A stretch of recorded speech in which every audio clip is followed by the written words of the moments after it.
أعوذ بالله من الشيطان الرجيم. بسم الله الرحمن الرحيم. إن الذين قالوا ربنا الله ثم استقاموا تتنزل عليهم الملائكة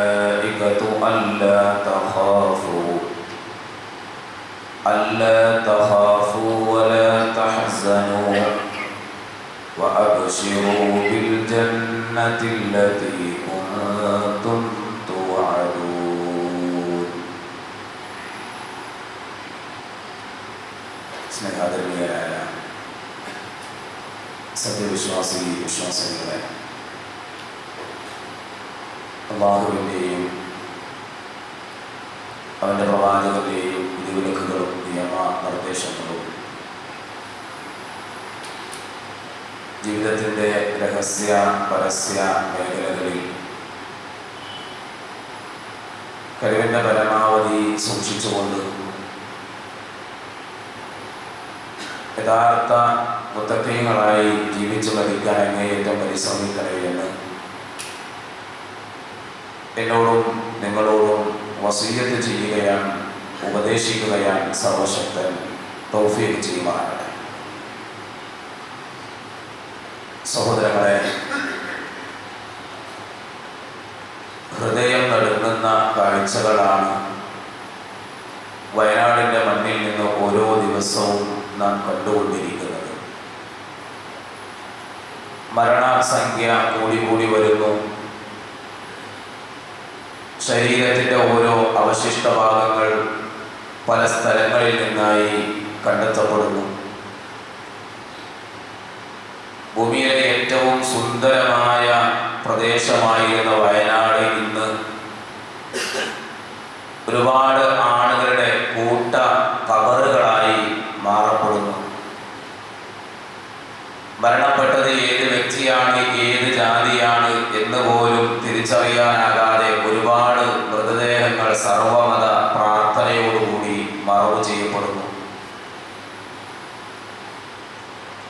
എന്നാൽ അതോടൊപ്പം തന്നെ പുനരധിവാസ പ്രവർത്തനങ്ങൾക്ക് കേരളം ജാതിമത ഭേദമന്യേ എല്ലാവരും ഒന്നിച്ച് കൈകോർത്തുകൊണ്ട് പ്രയത്നിക്കുന്ന അതിവിശാലമായ കാരുണ്യത്തിൻ്റെ കാഴ്ചകളും നാം കണ്ടുവരുന്നു.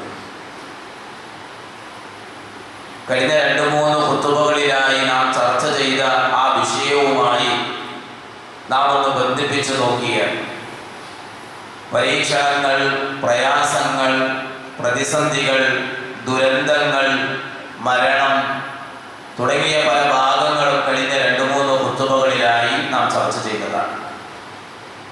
അല്ലാഹു സുബ്ഹാനഹു വ തആല ആ മണ്ണിൽ മരണപ്പെട്ട ആളുകൾക്ക് മഗ്ഫിറത്തും റഹ്മത്തും പ്രദാനം ചെയ്യുമാറാകട്ടെ. ആ ദുരന്ത ഭൂമിയിൽ നിന്ന് രക്ഷപ്പെട്ട് ജീവിതത്തിലേക്ക് തിരിച്ചു വന്ന ആളുകൾക്ക് അല്ലാഹു സുബ്ഹാനഹു വ തആല അവരുടെ പ്രയാസങ്ങൾ എത്രയും വേഗം ദൂരീകരിച്ചു കൊടുക്കുമാറാകട്ടെ. അവരെ സഹായിക്കാനായി കൈകോർത്ത മുഴുവൻ ആളുകൾക്കും അല്ലാഹു സുബ്ഹാനഹു വ തആല അർഹമായ പ്രതിഫലം നൽകി അനുഗ്രഹിക്കുമാറാകട്ടെ. ഇതെല്ലാം നമുക്ക് വലിയൊരു പാഠമായിരിക്കാം. ഒരുപക്ഷെ അല്ലാഹുവിന്റെ പരീക്ഷണമാകാം, അതല്ലെങ്കിൽ ശിക്ഷയാകാം.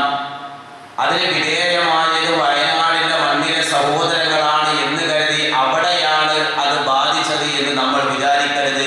ഇത് മൊത്തത്തിൽ എല്ലാവർക്കുമുള്ള താക്കീതാണ്. ഏത് വിധേയനെയും മരണം നമ്മിലേക്ക് കടന്നു വരും എന്നതിൻ്റെ ഏറ്റവും നല്ലൊരു ഉദാഹരണം ഞാൻ നിങ്ങൾക്ക് പറഞ്ഞു തരാം. ആ വയനാടിന്റെ മണ്ണിൽ നിന്ന് ഒരു സഹോദരൻ പറഞ്ഞത് അവർ താമസിക്കുന്ന ചെറിയ ഒരു കുടിൽ പാടി കെട്ടി അവർ അതിൽ താമസിക്കുകയാണ്.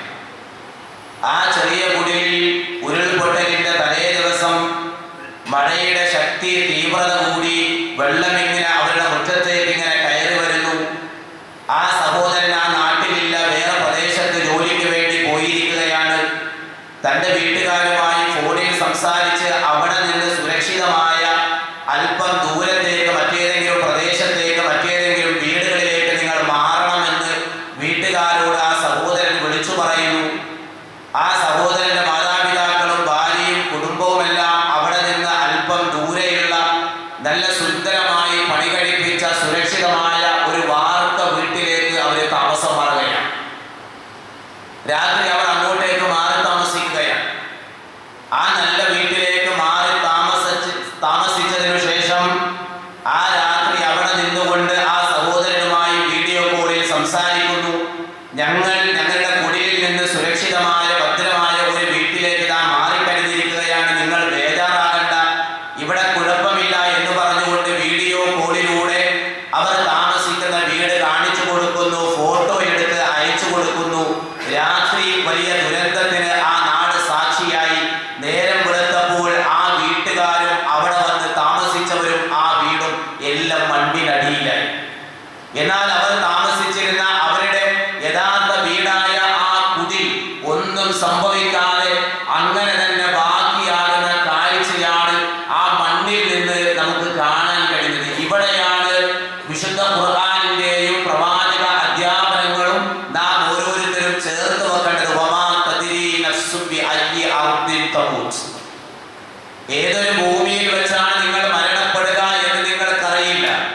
മഹാനായ പ്രവാചകൻ സ്വല്ലല്ലാഹു അലൈഹി വസല്ലമയുടെ വചനം, ഇദാ അറാദല്ലാഹു ഖബ്ദ റൂഹ അബ്ദിൻ ഫിൽ അർദി ജഅല ലഹു ഇലൈഹാ ഹാജതൻ.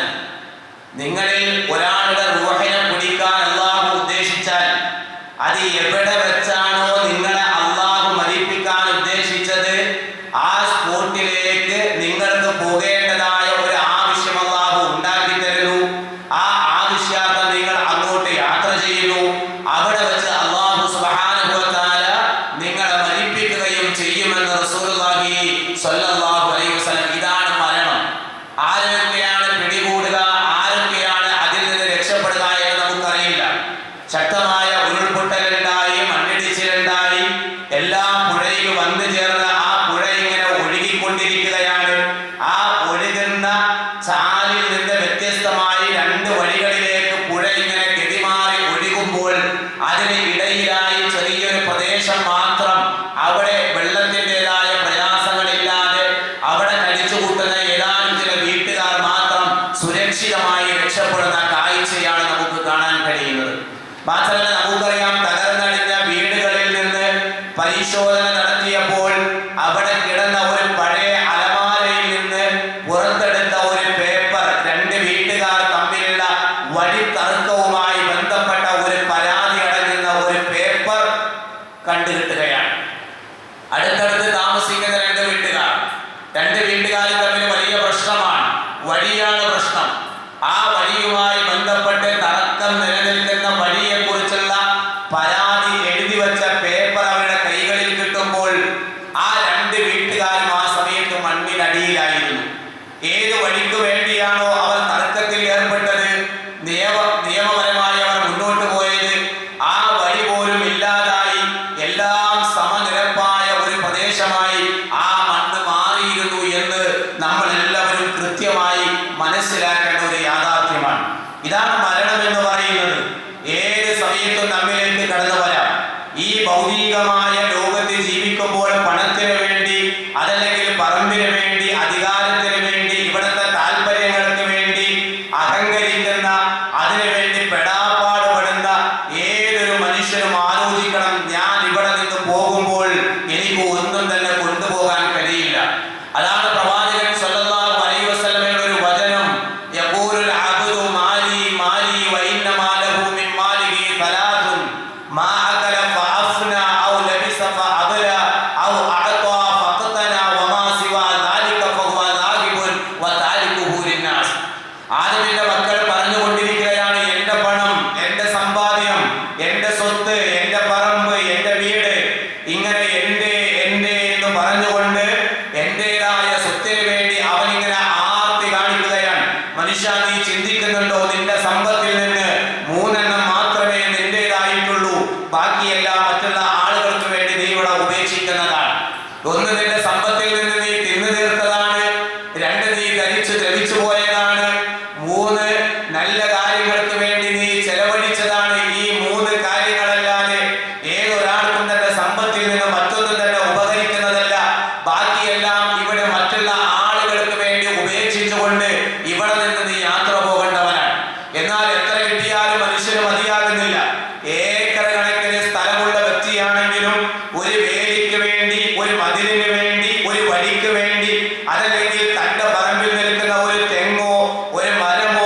അതിന്റെ ചില്ലയോ ഓലയോ ഒന്നിങ്ങോട്ട് ചാഞ്ഞതിന്റെ പേരിൽ വരെ തർക്കിക്കുകയും അടിപിടിയിലും കൊലപാതകത്തിലും ചെന്ന് കലാശിക്കുന്ന ഒരു കാലഘട്ടത്തിലാണ് ഞാനും നിങ്ങളും ഇന്ന് ജീവിച്ചു കൊണ്ടിരിക്കുന്നത്. ഈ ദുനിയാവിൽ എത്ര കിട്ടിയാലും മനുഷ്യന് മതിയാകുന്നില്ല. അതാണ് പ്രവാചകൻ സല്ലല്ലാഹു അലൈഹി വസല്ലമയുടെ ഒരു വചനം, ലൗകാന ആദമ ലൗകാന ലിബിനി ആദമ വാദിയാനി മിൻ മാലിൻ ലബ്തഗാ സാലിസ വലാ യംലഉ ജൗഫ ബിനി ആദമ ഇല്ല തുറാബ്. എത്ര കിട്ടിയാലും ആദമിന്റെ മക്കൾക്ക് മതിയാകില്ല. രണ്ട് താഴ്വര നിറയെ സ്വത്തുണ്ടായാലും മൂന്നാമത് ഒന്നുകൂടി അവൻ ആഗ്രഹിക്കുകയാണ്. അതുകൂടി കിട്ടിയിരുന്നെങ്കിൽ, ഇതുകൂടി എന്റെ പേരിലായിരുന്നെങ്കിൽ എന്നിങ്ങനെയുള്ള ദുനിയാവിനോടുള്ള സമ്പത്തിനോടുള്ള അവന്റെ ത്വര, അവന്റെ അത്യാർത്തി അതിങ്ങനെ കൂടി കൂടി വരികയാണ്.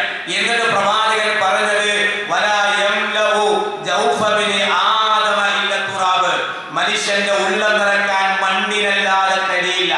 അഥവാ നീ മരണപ്പെട്ട് നിന്നെ മണ്ണിൽ കൊണ്ടുപോയി വെച്ചാലല്ലാതെ ഈ ദുനിയാവിനോടുള്ള നിന്റെ അമിതമായ മോഹവും താല്പര്യവും കെട്ടടങ്ങുകയില്ല എന്ന് റസൂലുള്ളാഹി സ്വല്ലല്ലാഹു അലൈഹി വസല്ലം നമുക്ക് പഠിപ്പിച്ചു തരികയാണ്.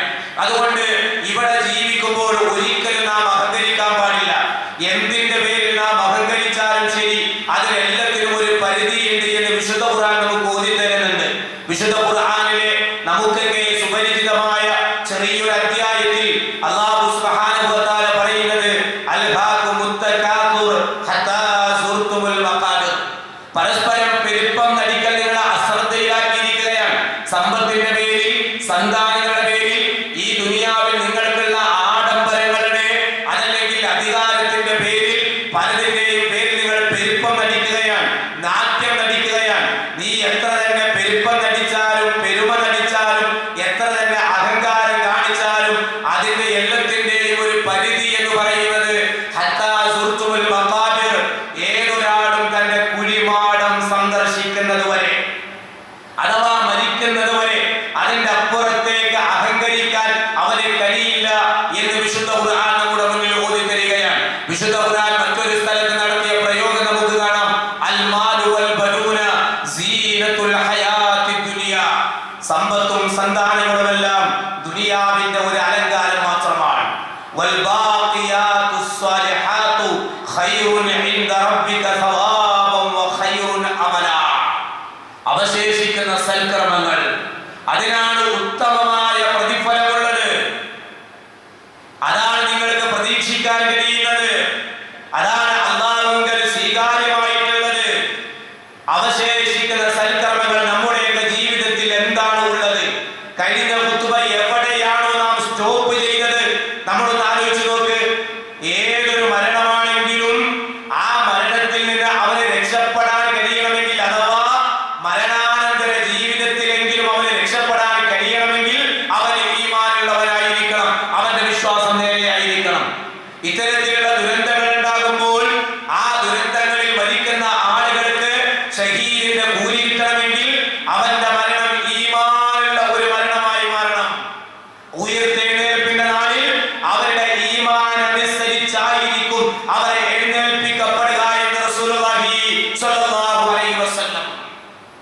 അതുകൊണ്ട് ആ വിശുദ്ധ ഖുർആൻ പറഞ്ഞ വലാ തമൂതുന്ന ഇല്ലാ വഅൻതും മുസ്ലിമൂൻ, മുസ്ലിമായിട്ടല്ലാതെ നിങ്ങൾ മരിക്കാൻ ഇടവരരുത്.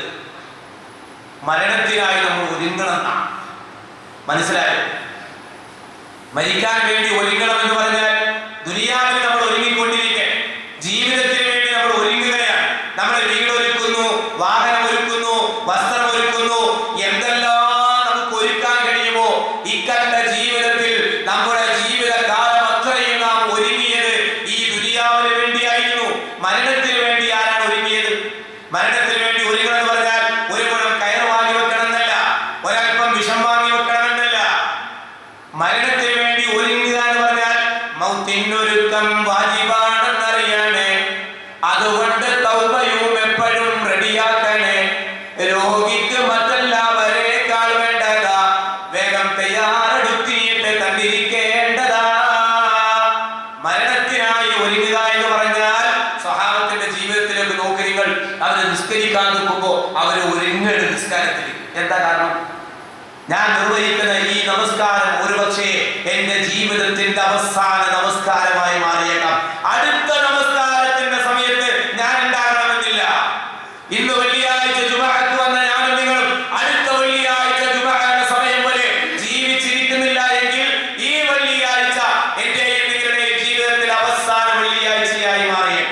നമ്മൾ ഒരുക്കിയോ? ബാങ്കിനേക്കാൾ വളരെ ധൃതിയിൽ സഹാബത്ത് പള്ളിയിലേക്ക് ഓടുകയാണ്, അവർ ഒരുങ്ങുകയാണ്. ഇങ്ങനെയായിരുന്നു അവരുടെ ജീവിതം. എപ്പോഴും തൗബ ചെയ്ത് എപ്പോഴും പോകാൻ റെഡിയായി അവരിയ്ക്കുകയാണ്. നമ്മുടെയൊക്കെ അവസ്ഥ എന്താ? ഇന്ന് നാം മരണപ്പെട്ടാൽ നമ്മുടെ അവസ്ഥ എന്താ? ജീവിതം ശുദ്ധീകരിച്ച് തിന്മകൾ ഇല്ലായ്മ ചെയ്ത് നന്മകൾ അധികരിപ്പിച്ച് അല്ലാഹുവിനോട് തൗബ ചെയ്ത് ഞാൻ ഇന്ന് മരിച്ചാലും നല്ല മനുഷ്യനായി മരിച്ചു പോകാൻ നമുക്ക് കഴിയോ? അതിന് കഴിയണ്ടേ? വലൈസത്തി തൗബ, ഖുർആനിലെ തൗബയില്ല. ആർക്കാണ് തൗബയില്ലാത്തത്? ലില്ലദീന യഅമലൂന സയ്യിആത്ത്, തിന്മകളിൽ മുഴുകി ജീവിക്കുന്ന മനുഷ്യന്മാർ. ഹത്താ ഇദാ ഹദറ അഹദഹുൽ മൗത്ത്, മരണം തന്നിലേക്ക് എത്തുന്നതുവരെ അവൻ നന്നാകുന്നില്ല. അങ്ങനെ മരണമെത്തി സക്കറാത്തിന്റെ ഹാലിലായി അവന്റെ റൂഹിനെ പിടിക്കാൻ മലക്കുൽ മൗത്ത് വരുന്നു. ആ സമയത്ത് അവൻ പറയും, കാലഇന്നീ തുബ്തുല്ലാൻ, ഞാനിതാ ഇപ്പോൾ തൗബ ചെയ്തിരിക്കുകയാണ്, പശ്ചാത്തപിച്ചു മടങ്ങിയിരിക്കുകയാണ് എന്ന് പറയുന്ന ആളുകൾ അവർക്ക് തൗബയില്ല. അതിന് മുമ്പായി നമ്മൾ നന്നാകണം. അതാണ് ഖുർആൻ പറഞ്ഞത്. മരിക്കാൻ നേരത്തെ മനുഷ്യന്മാർ പറയുന്ന ചില വർത്തമാനമുണ്ട്. എന്താണ് പറയുന്നത്? റബ്ബി ലൗലാ അഖർതനി ഇലാ അജലിൻ ഖരീബ് ഫഅസ്വദ്ദഖ വഅകും മിനസ് സ്വാലിഹീൻ. എന്റെ റബ്ബേ, എന്താണ് നീ എന്നെ പിന്തിപ്പിക്കാത്തത്? ഒരു അല്പസമയത്തേക്ക് കൂടി നീ എന്നെ ഒന്ന് പിന്തിപ്പിച്ചാൽ, ഒരു അല്പസമയം നീ എനിക്ക് നീട്ടി തന്നാൽ നന്നാകാൻ ഞാൻ റെഡിയാണ്, സ്വതക്ക കൊടുക്കാൻ ഞാൻ റെഡിയാണ്, എല്ലാ സത്യങ്ങളും അംഗീകരിക്കാൻ ഞാൻ തയ്യാറാണ്, സ്വാലിഹീങ്ങളിൽ ഉൾപ്പെടാൻ ഞാൻ ഒരുക്കമാണ്. അതുകൊണ്ട് റബ്ബേ, ഒരല്പസമയം നീ എനിക്കൊന്ന് നീട്ടിത്തരണേ നാഥാ. എപ്പോഴാണ് പറയുന്നതെന്നറിയോ? സക്കറാത്തിന്റെ ഹാലിൽ മലക്കുൽ മൗത്ത് തന്നിലേക്ക് വരുമ്പോ അല്ലാഹു പറയാ, വലയു അഖിറല്ലാഹു നഫ്സൻ ഇദാ ജാഅ അജലുഹാ വല്ലാഹു ഖബീറുൻ ബിമാ തഅമലൂൻ. ഏതൊരാളുടെയും അവധിയെത്തിയാൽ ഒരു സെക്കൻഡ് പോലും അല്ലാഹു സുബ്ഹാനഹു വ തആല അവനെ നീട്ടിക്കൊടുക്കില്ല എന്ന് വിശുദ്ധ ഖുർആനിൽ വളരെ കൃത്യമായി അല്ലാഹു സുബ്ഹാനഹു വ തആല നമുക്ക് ബോധിപ്പിച്ചിരിക്കുകയാണ്. അതുകൊണ്ട് നല്ല മനുഷ്യനായി മരിക്കാൻ നമ്മൾ ഒരുങ്ങണം.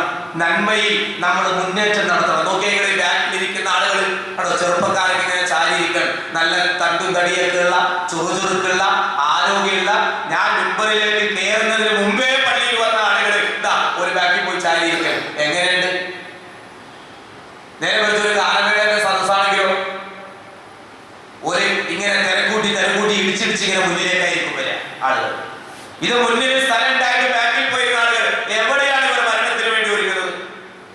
എവിടെയാണ് ഇവർക്ക് നന്മയിൽ താല്പര്യമുള്ളത്? മൂന്നാളുകൾ പ്രവാചകന്റെ സദസ്സിലേക്ക് വന്നു. രണ്ടാളുകൾ അവിടെ ഇരുന്നു, ഒരാൾ പോയി. പ്രവാചകൻ പറഞ്ഞു, ഒരാളതാ സദസ്സിൽ നിന്ന് പിരിഞ്ഞുപോയി, അല്ലാഹു അവനെ തൊട്ടും തിരിഞ്ഞു കളഞ്ഞു. രണ്ടാമത്തെ ആൾ മുന്നിലേക്ക് വന്ന് പ്രവാചകൻ അടുക്കലിരുന്നു. ഒരാൾ മുന്നിലേക്ക് വന്ന് പ്രവാചകൻ അടുക്കലിരുന്നു, ഒരാൾ ബാക്കിൽ പോയിരുന്നു. അപ്പൊ പ്രവാചകൻ പറയാ, പോയ ആള് ഈ ദീനീ സദസ്സിനെ തൊട്ട് തിരിഞ്ഞു കളഞ്ഞു, അല്ലാഹു അവനെ തൊട്ട് തിരിഞ്ഞു കളഞ്ഞു. പിന്നിൽ പോയിരുന്ന ആള് അവൻ എന്ത് ചെയ്തു? അവൻ ലജ്ജിച്ചു. അവന്റെ കാര്യത്തിൽ അല്ലാഹു ലജ്ജിച്ച് തലതാഴ്ത്തി. മറ്റേയാളോ അവൻ നന്മ ആഗ്രഹിച്ചു മുന്നോട്ട് വന്നു, അല്ലാഹു അവൻ അനുഗ്രഹിച്ചു. ഓക്കെ, ഇതൊന്നും അറിയാത്ത ആളുകളല്ലല്ലോ ബാക്കിലിരിക്കുന്നത്. ആ ചെറുപ്പക്കാരൊക്കെ മുന്നോട്ട് കയറിയിരിക്കും.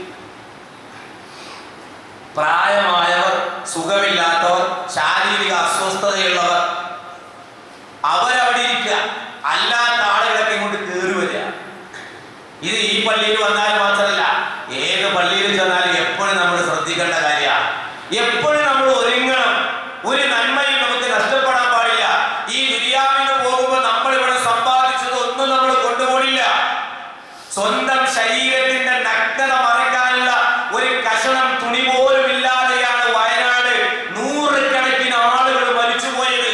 നമ്മളൊന്ന് ആലോചിച്ചു. നമ്മൾ സാധാരണ പറയാറുണ്ട്, മരിച്ചാൽ നമുക്ക് കൊണ്ടുപോകാൻ കഴിയുന്നത് 3 കഷണം തുണിയാണ്. സമ്പാദ്യ മുതലിൽ നിന്ന് 3 കഫാന. അത് മാത്രമല്ല, അതിലെപ്പോഴും വഹദാന. ഏതൊരാളും മരിച്ചു പോകുമ്പോൾ അവന് കൊണ്ടുപോകാൻ കഴിയുന്നത് അവന്റെ സമ്പത്തിൽ നിന്ന് അവന്റെ ശരീരത്തെ പൊതിയാനുള്ള 3 കഷണം തുണി മാത്രമാണ്. എന്നാൽ ഒരു കഷണം തുണി പോലും ഇല്ലാതെ നഗ്നതയെല്ലാം വെളിവായി എത്ര ആളുകളാണ് ദുരന്തത്തിൽ മരിച്ചുപോയത്. ഒന്നും കൊണ്ടുപോകാൻ കഴിയില്ല. ഇവിടുന്ന് പോകുമ്പോ ആകെ കൊണ്ടുപോകാൻ കഴിയുന്നത് എന്താണെന്നറിയോ? നിസ്കാരം, സക്കാത്ത്, നോമ്പ്, ഹജ്ജ്, ഖുർആൻ പാരായണം, ദിക്ർ, ദുആ, സ്വലാത്തുകള്, ജീവകാരുണ്യ പ്രവർത്തനങ്ങള്, കുടുംബബന്ധം പുലർത്തി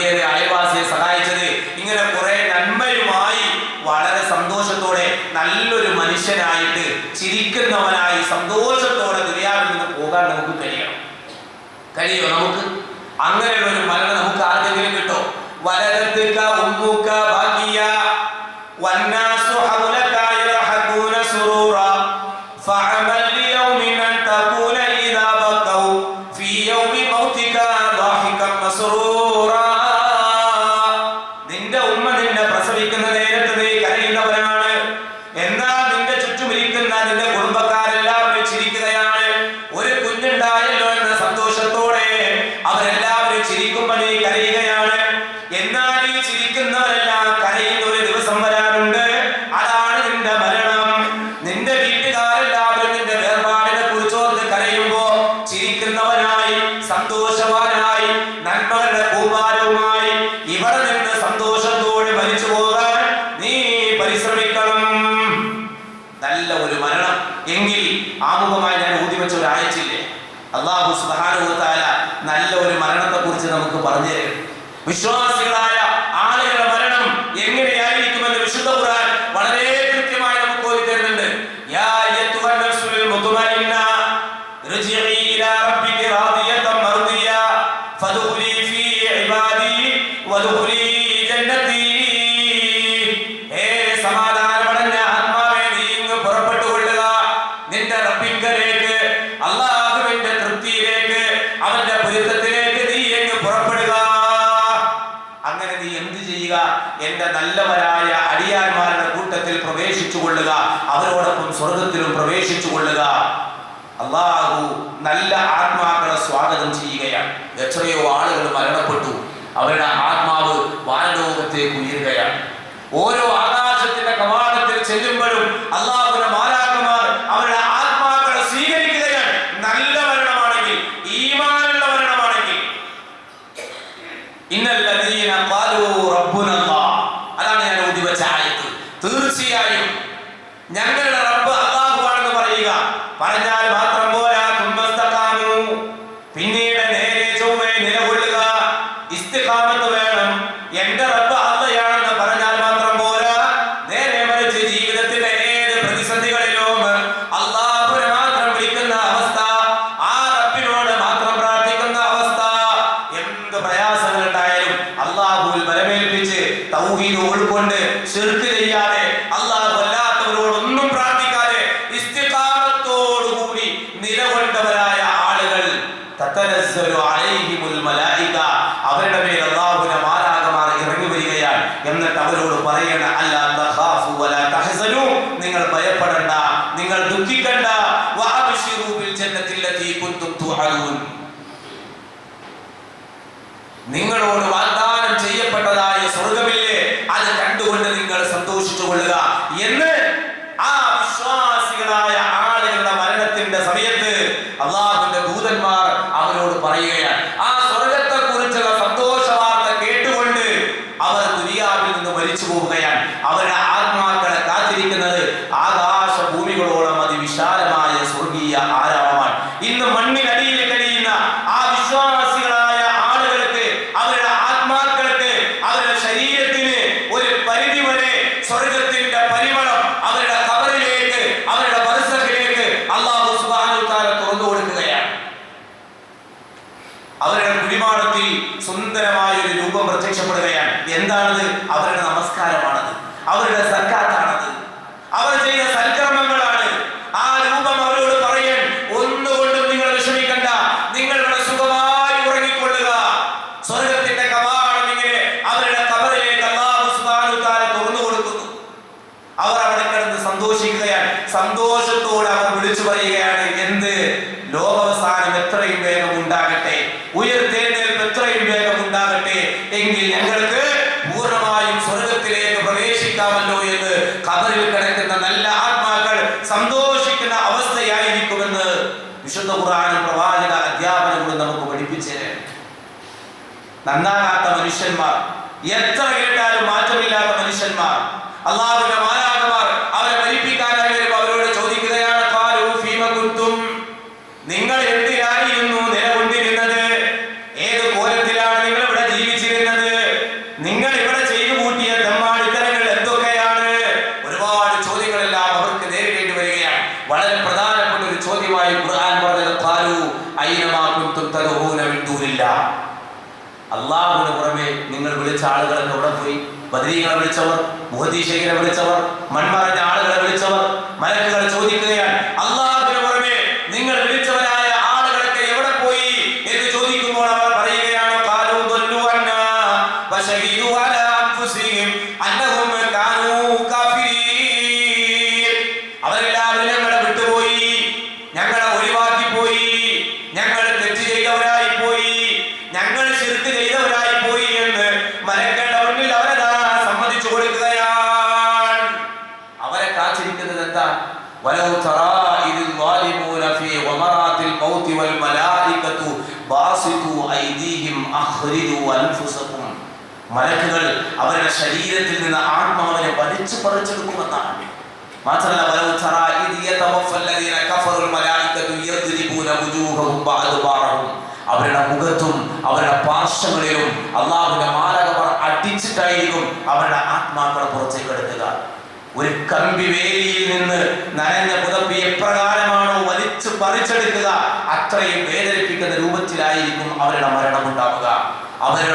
അവരുടെ ഖബറിൽ വൃത്തികെട്ട ഭീകരമായ ദുർഗന്ധം വമിക്കുന്ന പേടിപ്പെടുത്തുന്ന ഒരു രൂപമായിരിക്കും അവരുടെ ഖബറിൽ ഉണ്ടായിരിക്കുക. നമ്മൾ ചിന്തിക്കണം, ഇത് വേറെ ആരോ പറ്റി പറയുന്നതല്ല. നാളെ ഞാനും നിങ്ങളും ഖബറിലേക്ക് പോകേണ്ടവരാ. ഇന്ന് നമ്മുടെ ഉമ്മയും വാപ്പയും സഹോദരങ്ങളും നമ്മുടെ നാട്ടുകാരും മഹല്ലുകാരും കൂട്ടുകാരും പലരും അനുഭവിച്ചു കൊണ്ടിരിക്കുന്ന ഒരു അവസ്ഥയാണിത്. നാളെ ഞാനും നിങ്ങളും അനുഭവിക്കേണ്ട അവസ്ഥയാണ്. വിശ്വാസികളല്ലാത്ത മനുഷ്യന്മാരുടെ ഖബറിൽ അവരെ പേടിപ്പെടുത്തുന്ന വൃത്തികെട്ട ചീഞ്ഞളിഞ്ഞ ഒരു രൂപം പ്രത്യക്ഷപ്പെടുമ്പോ ആ ഖബറാളി പേടിയോടുകൂടി ചോദിക്കണം, ആരാണ് നീ? നീ എന്തിനിവിടെ വന്നു? ഞാൻ നിന്നെ മുമ്പ് കണ്ടിട്ടില്ല, എനിക്ക് നിന്നെ ഒരു പരിചയവുമില്ല. ആ വൃത്തികെട്ട രൂപം വിളിച്ചു പറയാൻ, നീ ചെയ്ത തെമ്മാടിത്തരങ്ങളാണ്, നീ ചെയ്ത തോന്നിയാസങ്ങളാണ് എന്ന് ആ രൂപം അവന്റെ ഖബറിൽ വന്നുകൊണ്ട് വിളിച്ചു പറയുന്ന ദയനീയമായ അവസ്ഥ. അവൻ അവിടെ കിടന്ന് കരയുകയാണ്, വാവിട്ട് നിലവിളിക്കുകയാണ്. അവൻ വിളിച്ചു പറയാണ്, ലോകാവസാനം ഉണ്ടാകല്ലേ, പരലോകം അടുത്തു വരല്ലേ, ഉയർത്തെഴുന്നേൽപ്പ് അടുത്തു വരല്ലേ, അങ്ങനെ വന്നാൽ ഞാൻ പോകുന്നത് നരകത്തിലേക്കായിരിക്കുമല്ലോ എന്ന് പറഞ്ഞുകൊണ്ടിരിക്കുന്ന ഒരു അവസ്ഥയായിരിക്കും അവിടെ. അതുകൊണ്ട് സഹോദരങ്ങളെ, നല്ല മനുഷ്യരായിട്ട് മരിച്ചു പോകാൻ നമുക്ക് സാധിക്കണം. ജീവിതം ശുദ്ധീകരിക്കണം, വിശ്വാസം നേരെയാക്കണം, കർമ്മങ്ങൾ നന്നാക്കണം. എല്ലാവർക്കും നന്മ വരട്ടെ എന്ന് ആഗ്രഹിക്കുന്ന വിശാല മനസ്സിന്റെ ഉടമകളാകണം. ചെറിയ ചെറിയ നിസ്സാരമായ കാര്യങ്ങൾ പറഞ്ഞ് ഇവിടെ വഴക്കുണ്ടാക്കി, പ്രശ്നമുണ്ടാക്കി, ഇങ്ങനെ മറ്റുള്ളവരെ ഉപദ്രവിച്ചും മറ്റുള്ളവർക്ക് ഇടങ്ങേറൊക്കെ ഉണ്ടാക്കിയിട്ട് ഇവിടെ ജീവിച്ചാൽ എന്തൊരു അവസ്ഥയായിരിക്കും. മരണത്തിനപ്പുറം ഒരു ജീവിതമുണ്ട്. നല്ല മനുഷ്യനായി മരിച്ചു പോകാൻ സാധിച്ചാൽ അൽഹംദുലില്ലാഹ്, ഈമാനോട് കൂടിയുള്ള ഒരു മരണം. അതിനുവേണ്ടിയാണ് നമ്മൾ ഒരുങ്ങേണ്ടത്, അതിനുവേണ്ടിയാണ് നമ്മൾ പരിശ്രമിക്കേണ്ടത്. മഹാനായ പ്രവാചകൻ സല്ലല്ലാഹു അലൈഹി വസല്ലം പറഞ്ഞ ഒരു വചനമുണ്ട്. ഇപ്പൊ നമ്മൾ കാണുകയാണ്, മയ്യിത്തുകൾ ഒരുപാട് ആരാണെന്ന് പോലും തിരിച്ചറിയാതെ കൂട്ടമായി ആംബുലൻസിൽ കയറ്റിയിട്ട് ഇങ്ങനെ കൊണ്ടുപോവുകയാണ്. ഏതെങ്കിലും ഒരു വിശാലമായ ഒഴിഞ്ഞ പറമ്പിൽ കൊണ്ടുപോയി മറവ് ചെയ്യാൻ. പ്രവാചകൻ ഹദീസ് നോക്കി, ഇദാ ഉദിയത്തിൽ ജനാസ ഫഹ്തമലഹ റിജാലു അലാ അഅനാഖിഹിം ഫഇൻ കാനത് സ്വാലിഹതൻ ഖദ്ദിമൂനി ഖദ്ദിമൂനി. നിങ്ങളിൽ ഒരാൾ മരണപ്പെട്ട് ആ മനുഷ്യന്റെ മയ്യിത്ത് ഇങ്ങനെ കൊണ്ടുപോകുമ്പോൾ അത് സ്വാലിഹായ മയ്യിത്താണെങ്കിൽ ആ മയ്യിത്ത് ഇങ്ങനെ വിളിച്ചു പറയാൻ, എന്നെ എത്രയും വേഗം നന്മയിലേക്ക് നിങ്ങൾ എന്നെയും കൊണ്ട് മുന്നിടണേ. അഥവാ എന്റെ ഖബറിലേക്ക്, എന്റെ നന്മയിലേക്ക് എത്രയും വേഗം നിങ്ങൾ കൊണ്ടുപോകണേ എന്ന് സ്വാലിഹായ മയ്യിത്ത് വിളിച്ചു പറയുമ്പോ വഇൻ കാനത് ഗൈറു സ്വാലിഹ, സ്വാലിഹല്ലാത്ത മയ്യിത്ത് വിളിച്ചു പറയുകയാണ്. ആ മയ്യിത്ത് കട്ടിലിൽ കിടന്ന്, ആ ആംബുലൻസിൽ കിടന്ന്, ആ സന്തൂക്കിൽ കിടന്ന് ആ സ്വാലിഹല്ലാത്ത മയ്യിത്ത് വിളിച്ചു പറയണത് എന്താ പറയുന്നത്? അഖിറൂനി അഖിറൂനി, എന്നെ നിങ്ങൾ പിന്തിപ്പിക്കണേ, എന്നെ നിങ്ങൾ പിന്തിപ്പിക്കണേ, എന്നെ നിങ്ങൾ കൊണ്ടുപോകല്ലേ. അയിന തദ്ഹബൂന ബിഹ, എവിടേക്കാണ് നിങ്ങൾ എന്നെ കൊണ്ടുപോകുന്നത്? യാ വൈലഹാ, എന്ത് നാശമാണ് നിങ്ങൾ ഈ കാണിച്ചു കൂട്ടുന്നത്? അഖിറൂനി അഖിറൂനി, എന്നെ നിങ്ങൾ കൊണ്ടുപോകരുത്, കൊണ്ടുപോകരുത്. യസ്മഉ സൗതഹാ കുല്ലു ശൈഇൻ ഇല്ലൽ ഇൻസാൻ വലൗ സമയൽ ഇൻസാനു ലസ്വയിഖ. സുബ്ഹാനല്ലാഹ്. പ്രവാചകൻ പറഞ്ഞതാണ്, ആ മയ്യിത്തിന്റെ കരച്ചിൽ മനുഷ്യരൊഴികെ ബാക്കി എല്ലാവരും കേൾക്കുമെന്നാണ്. നമ്മളൊരു മയ്യിത്ത് കൊണ്ടുപോകുമ്പോൾ അതിന്റെ പരിസരത്തുള്ള മറ്റ് ജീവജാലങ്ങളെ അതുപോലെ മൃഗങ്ങളെയൊക്കെ നമ്മൾ നോക്കിക്കഴിഞ്ഞാൽ നമുക്ക് കാണാം അതിങ്ങനെ അസ്വസ്ഥത പ്രകടിപ്പിക്കുന്നത്. വല്ലാത്ത മുഖഭാവം, അവരുടെ ഭാവമാറ്റം നമുക്കത് പ്രകടമാകും. ഇത്തരത്തിലുള്ള പ്രകൃതി ദുരന്തങ്ങളൊക്കെ പലതും അവർക്ക് അറിയാൻ സാധിക്കുന്നു.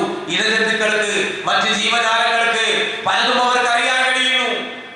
ഒരു മയ്യിത്തിന്റെ കരച്ചിൽ വരെ അവർക്ക് കേൾക്കാൻ സാധിക്കുകയാണ്. പ്രവാചകൻ പറഞ്ഞത് ആ മയ്യിത്തിന്റെ കരച്ചിൽ മനുഷ്യരൊഴികെ ബാക്കി എല്ലാവരും കേൾക്കുമെന്നാണ്. മറ്റൊരു റിപ്പോർട്ടിൽ കാണാം മനുഷ്യരും ജിന്നുകളും ഒഴിച്ച് ബാക്കി എല്ലാവരും ആ മയ്യിത്തിന്റെ കരച്ചിൽ കേൾക്കുമെന്നാണ്. എന്നിട്ട് പ്രവാചകൻ ഒരു കാര്യം പറഞ്ഞു, ആ മയ്യിത്തിന്റെ കരച്ചിലെങ്ങാനും മനുഷ്യൻ കേട്ടിരുന്നെങ്കിൽ ഒരാളെയും നിങ്ങൾ കൊണ്ടുപോയി അവരുടെ ഖബറിൽ ആ കുഴിയിൽ വെക്കാൻ നിങ്ങൾക്ക് കഴിയില്ല. ഇന്ന് കൂട്ടമായി കൊണ്ടുപോയി കുഴിയിലേക്ക് ഇറക്കിക്കൊണ്ടിരിക്കുകയാണ്. ഒരു കുടുംബത്തിൽ തന്നെ പല ആളുകളും മരണപ്പെട്ടിട്ടും അവിടെ പോസ്റ്റ്മോർട്ടം ചെയ്യാനും അവരുടെ മയ്യിത്ത് മറവ് ചെയ്യാനും അവർ കാണിക്കുന്ന വിശാലമായ കാരുണ്യത്തിന്റെ ചിത്രങ്ങൾ നമ്മൾ വായിക്കുകയാണ്. പ്രവാചകൻ പറയാ ആ മയ്യിത്തിന്റെ കരച്ചിൽ മനുഷ്യൻ മാത്രമാണ് കേൾക്കാത്തത്. ഏതെങ്കിലും ഒരു മനുഷ്യനെ അല്ലാഹു കേൾപ്പിച്ചിരുന്നെങ്കിൽ ഒരു മയ്യിത്തും ഖബറിൽ കൊണ്ടുപോയി വെക്കാനുള്ള ധൈര്യം ലോകത്തൊരു മനുഷ്യനും ഉണ്ടാവില്ല. അത്രമാത്രം ഭയാനകമായ കരച്ചിലാണ് സ്വാലിഹല്ലാത്ത മയ്യിത്തിന്റെ കരച്ചിൽ എന്ന് റസൂലുള്ളാഹി സ്വല്ലല്ലാഹു അലൈഹി വസല്ലം. അതുകൊണ്ട് എങ്ങനെ മരിക്കണമെന്ന് നമ്മൾ തീരുമാനിക്കുക. ഈമാനോടുകൂടി മരിക്കാനായി നമ്മൾ പരിശ്രമിക്കുക. നമ്മുടെ വിശ്വാസം നേരെയാക്കുക. അല്ലാഹുവിനോട് പ്രാർത്ഥിക്കുക. ജീവിതം ശുദ്ധീകരിക്കുക. അല്ലാഹു അനുഗ്രഹിക്കുമാറാകട്ടെ.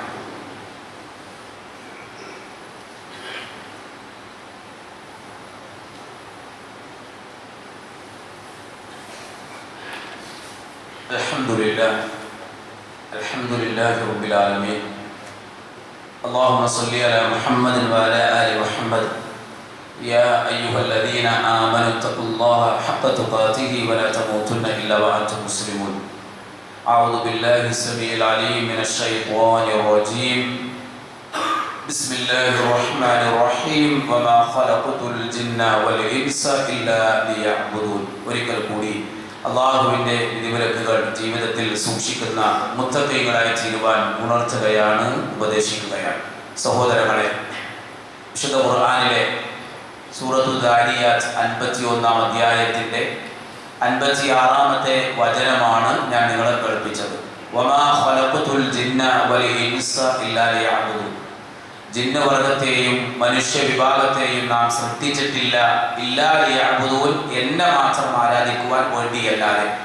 ഈ ഭൂമിയിൽ ജീവിക്കുന്ന നമ്മളെല്ലാവരും തിരിച്ചറിയണം, അല്ലാഹു സുബ്ഹാനഹു വ തആല നമ്മളെയൊക്കെ ഇങ്ങോട്ട് പടച്ചു വിട്ടത് ഈ ദുനിയാവ് കണ്ട് ആസ്വദിച്ച് നന്നായി അനുഭവിച്ച് അനുഭൂതി കൊണ്ട് സുഖമായി കുറച്ചു കാലം നമ്മളിങ്ങനെ ജീവിക്കുന്നു, നമ്മൾ മരിച്ചു പോകുന്നു, അടുത്ത തലമുറ കടന്നു വരുന്നു, അവർ കുറച്ചു കാലം ജീവിക്കുന്നു, അവർ മരിച്ചു പോകുന്നു, അടുത്ത തലമുറ കടന്നു വരുന്നു. ഇങ്ങനെ ദുനിയാവിൽ അടിച്ചു പൊളിച്ച് നമ്മുടെ ഇഷ്ടാനുസരണം ജീവിച്ചു പോകാൻ വേണ്ടിയല്ല പടച്ചോൻ ഇങ്ങോട്ട് നമ്മളെ വിട്ടത്. അവനെ ഇബാദത്ത് ചെയ്ത് അവനെ ആരാധിച്ച് അവനോട് മാത്രം പ്രാർത്ഥിച്ച് അള്ളാഹുവിന് വഴിപ്പെട്ട് ജീവിക്കുന്നതിന് വേണ്ടിയാണ് അള്ളാഹു സുബ്ഹാനഹു വ തആല എന്നെയും നിങ്ങളെയൊക്കെ ഇങ്ങോട്ട് വിട്ടത്. അപ്പൊ ആദ്യം നമ്മൾ പണിയെടുക്കേണ്ടത് അതിനു വേണ്ടിയായിരിക്കണം, മരണാനന്തര ജീവിതത്തിന് വേണ്ടിയായിരിക്കണം ആദ്യം നമ്മൾ പണിയെടുക്കേണ്ടത്. അതിൻ്റെ താഴെയായിരിക്കണം, അതിൻ്റെ സൈഡായിരിക്കണം നമ്മുടെ ദുനിയാവും നമ്മുടെ ബിസിനസ്സും നമ്മുടെ ഇടപാടുമെല്ലാം എന്ന് വളരെ കൃത്യമായ തിരിച്ചറിവ് നമുക്കുണ്ടാവുക. ജീവിതത്തിൽ റബ്ബിനെ അല്ലാതെ മറ്റാരെയും ആരാധിക്കുന്ന അവസ്ഥ ഉണ്ടാകാൻ പാടില്ല. ومن أحسن قولا ممن دعا إلى الله وعمل صالحا وقال إنني من المسلمين. വിശുദ്ധ ഖുർആൻ പറയുകയാണ്, ഏറ്റവും നല്ല വാക്ക് പറഞ്ഞവൻ ആരുണ്ട്? അല്ലാഹുവിലേക്ക് ക്ഷണിക്കുക, സൽക്കർമ്മങ്ങൾ പ്രവർത്തിക്കുക, ഞാൻ മുസ്ലിമീങ്ങളിൽ പെട്ടവരാണെന്ന് പ്രഖ്യാപിക്കുകയും ചെയ്യുക. അവനേക്കാൾ നല്ല വാക്ക് പറഞ്ഞവൻ വേറെ ആരുണ്ട്? ആരുമില്ല. ഞാനൊരു മുസ്ലിമാണ്, ഞാനൊരു വിശ്വാസിയാണ്, ഞാൻ ഈമാനുള്ളവനാണ്, ഞാൻ ഇസ്ലാമിന്റെ വിശ്വാസം നെഞ്ചിലേറ്റിയവനാണ്. അത് പറഞ്ഞാൽ മാത്രം പോരാ, ആ വിശ്വാസത്തിന്മേൽ സൽക്കർമ്മങ്ങൾ പടുത്തുയർത്തുക, അള്ളാഹുവിലേക്ക് ക്ഷണിക്കുക, മറ്റുള്ള ആളുകളോട് നമ്മളിത് പറഞ്ഞു കൊടുക്കണം. നമ്മുടെ ഈ ദുരന്ത പ്രദേശങ്ങളൊക്കെ നമ്മളൊന്ന് പരിശോധിക്കും. ഇപ്പൊ ഈ വയനാട് അടക്കമാണെങ്കിലും ആ പ്രദേശമാണെങ്കിലും അവിടെ ഒരു തൗഹീദിൻ്റെതായ സ്ഥാപനങ്ങൾ, കേന്ദ്രങ്ങൾ, തൗഹീദി പ്രവർത്തകരായ ആളുകളെ, തൗഹീദിന് വേണ്ടി ജീവിതം ഒഴിഞ്ഞു വെച്ച ആളുകളൊന്നും നമുക്ക് കാണാൻ കഴിയില്ല. അവർ തന്നെ അവരുടെ അനുഭവം പറഞ്ഞത്, ഞങ്ങൾ ഇവിടെ നല്ല ഐക്യത്തിലാണ്. എങ്ങനെയാണ് ഐക്യം? ഓണം വന്നാലും ഞങ്ങൾ ആഘോഷിക്കും, ക്രിസ്മസ് വന്നാലും ഞങ്ങൾ ആഘോഷിക്കും, പെരുന്നാൾ വന്നാലും ഞങ്ങൾ ആഘോഷിക്കും. ഇങ്ങനെയുള്ള ആളുകൾ അവരവരുടെ അനുഭവം പറയാം. ഇത് വലിയ മഹിമയായിട്ടാണ് അവർ പറയുന്നത്. മറ്റൊരാളുടെ മൻ തശബ്ബഹ ബിഖൗമിൻ ഫഹുവ മിൻഹും, മറ്റൊരു മതത്തോട് ആദർശത്തോട് ആരെങ്കിലും സാദൃശ്യപ്പെട്ടാൽ അവൻ അവരിൽപ്പെട്ടവനാണ്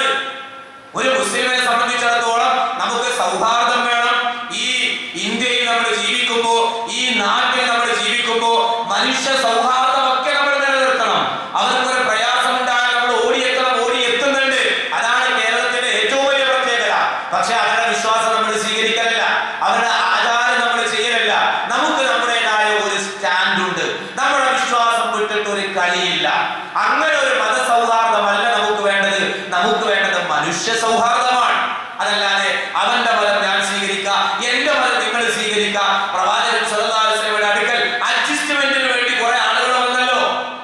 അല്ലാഹു സുബ്ഹാനഹു വ തആല ഒരു സൂറത്ത് ഖുർആനിൽ അവതരിപ്പിച്ചു. ഖുൽ യാ അയ്യുഹൽ കാഫിറൂൻ ലാ അഅബുദു മാ തഅബുദൂൻ വലാ അൻതും അഅബുദൂന മാ അഅബുദു വലാ അന ആബിദു മാ അഅബുദു വലാ അൻതും അഅബുദൂന മാ അഅബുദു ലക്കും ദീനുക്കും വലിയ ദീൻ. വീട്ടിൽ പോയി മനസ്സറിഞ്ഞിട്ട് വായിക്കണം ഈ സൂറത്ത്. ഇതിന്റെ അവതരണ പശ്ചാത്തലം തഫ്സീർ എടുത്ത് മലയാള പരിഭാഷ എടുത്ത് വായിച്ചു നോക്കണം. ഇത് ഇറങ്ങാനുണ്ടായ സാഹചര്യം എന്താണ്? പ്രവാചകന്റെ അടുക്കൽ വന്ന് മുഹമ്മദ് ഇത് പറയണൊക്കെ ശരിയാണ്, ഈ പറഞ്ഞോ, പക്ഷെ ഞങ്ങൾ പറയുന്നത് തെറ്റാണെന്നെങ്കിലും നിങ്ങൾക്ക് പറയായിരുന്നൂടെ? നോക്ക് നിങ്ങൾ. അതല്ലെങ്കിൽ നമുക്ക് അഡ്ജസ്റ്റ്മെന്റ് ചെയ്യാം. ഞങ്ങളുടെ ദൈവങ്ങളെ നീ ആരാധിക്കുക കുറച്ചു കാലം, പിന്നെ കുറച്ചു കാലം നിന്റെ ദൈവങ്ങളെ ഞങ്ങൾ ആരാധിക്കാം. ഇതല്ലേ ഇപ്പൊ നമ്മുടെ നാട്ടിൽ നടക്കുന്നത്. ഓണം വരുമ്പോൾ ഞങ്ങൾ എല്ലാവരും അതിൽ പോയി കൂടുന്നു, ക്രിസ്മസ് വരുമ്പോൾ ഞങ്ങൾ എല്ലാവരും അതിൽ പോയി കൂടുന്നു, നബിദിനം വരുമ്പോൾ ഓരെല്ലാവരും അതിൽ ഇതിലും കൂടുന്നു.